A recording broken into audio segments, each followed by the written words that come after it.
First, off the top at noon, the chemical leak situation in northwest Grand Rapids is under control. A chemical reaction at Haviland Enterprises forced evacuations and roads to be shut down. Emergency crews remain on the scene. This is what it looked like from our Bridgewater Skycam around 10 o'clock this morning. And you can see a cloud of smoke rising out of the building. And this isn't the first time there's been a major hazmat situation at this plant. We'll explain that later. But let's set the scene right now. This is all happening near the corner of Ann Street and Turner Avenue. Police are blocking off several city streets in the area shown on this map. We also know a number of businesses and a few homes have also been evacuated as a precaution in this. We do have team coverage working on this tonight. Joe LaFurgey is there examining the evacuation efforts. But we start with 24-hour News 8's Coco McAvoy with what's happening right now at the plant. Coco?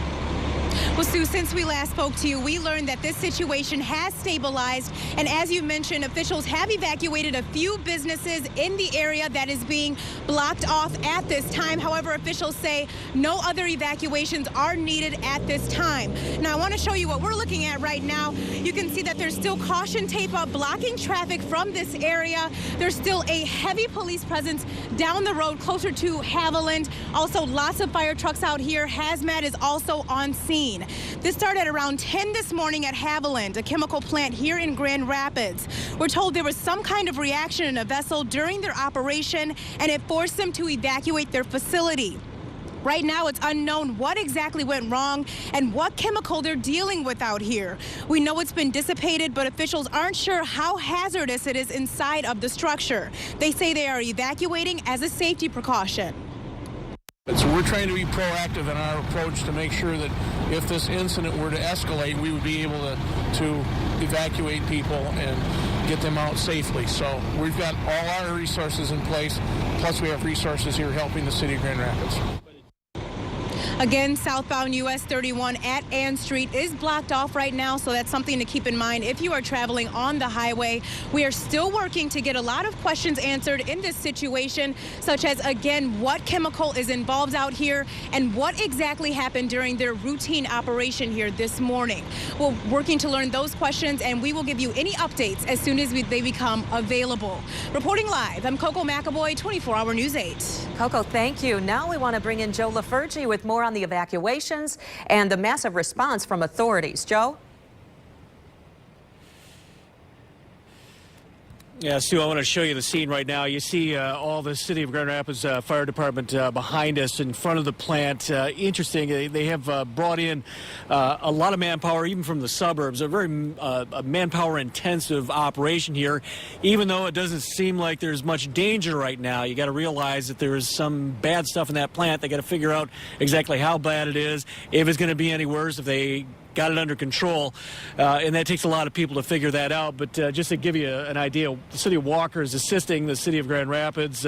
Plainfield Township is backfilling some of the fire stations here in the city, although I've been told that they've also called in a lot of off-duty Grand Rapids firefighters to man the city fire stations. Plainfield Township here as well, the city of Kentwood assisting too. But again, those evacuations, pretty much a precaution. And all to the north, if you look right here at the Mill Creek building just across the street, just to the south, everybody is working just a normal day there. Actually, we had a crew in there earlier today looking out the window, watching the operation.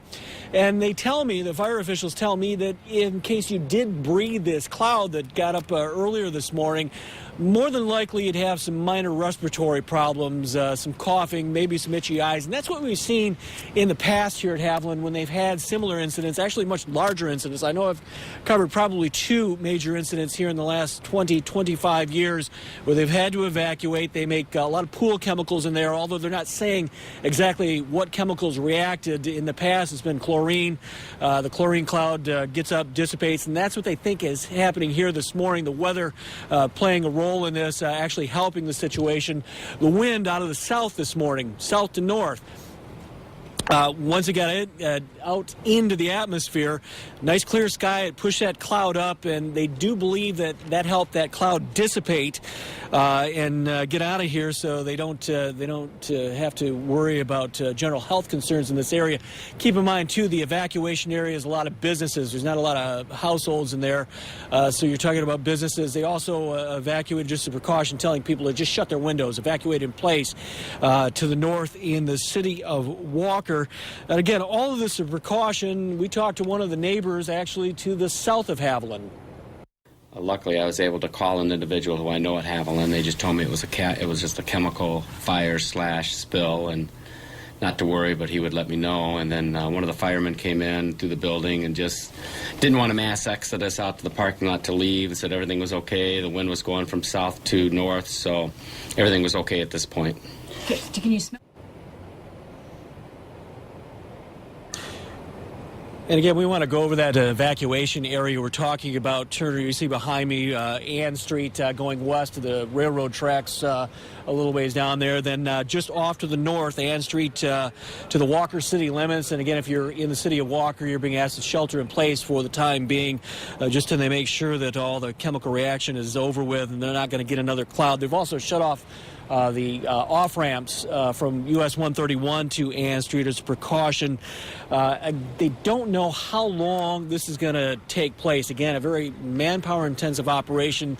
They're putting the guys in the moon suits right now. They're going in with actually people from Haviland to take a look at where this reaction occurred, where the leak occurred, where that cloud got out, to make sure there's nothing else that could react in there. So they have to go through all of this again, and then, of course, they have to come back out, make sure they clean everything out, and then give the all clear. We are hoping to get an update from fire officials here on the scene. They talked to us about an hour ago. We were promised an update. Obviously, they're getting a lot of calls, City Hall as well as the fire department, on what's going on here. We're trying to clear that all up for you, and we're waiting to hear more from the fire department as well. We'll give you those updates as soon as they become available. Live in Grand Rapids, Joe LaFurgey, 24-Hour News 8. Okay, Joe, thank you. We will check back. And as Joe mentioned, Haviland has a history of problems. Our team is digging up information on prior incidents there. We're talking to the DEQ and MIOSHA, and we're checking our own records. In 2002, the state fined Haviland $6,000 for a hydrochloric acid spill that sent a cloud of toxic vapors over parts of Grand Rapids. In that case, a hose on a storage tank failed. 20 people were treated for exposure after that spill. The state cited the company for failing to have an adequate emergency transfer system, response plan, or training for employees. It also did not have appropriate respirators on site. In addition to fixing those shortcomings, Haviland told us at the time that the spill prompted it to create its own hazardous material response team. Our crews are remaining on the scene as firefighters check out the inside of the building. We're also working to get with company leaders to find out more about what went wrong and what's being done to fix the problem. We will bring you live reports starting tonight on 24-Hour News 8 at 5.